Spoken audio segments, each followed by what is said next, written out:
Hi everyone! So for today's video, tuturuan ko kayo kung paano gumawa ng page. So first, punta muna tayo dito sa ating Facebook app. Then pindutin natin yung ating parang burger dito sa taas sa kanan. Then may makikita tayo ditong page. So ayan.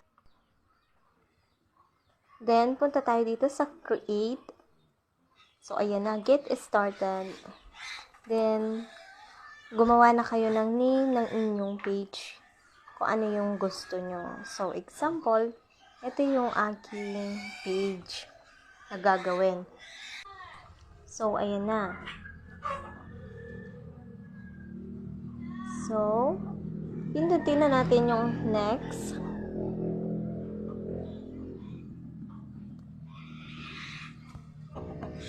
Tapos, mag-add na tayo ng mga category. Dapat 3 yan. So, ayan.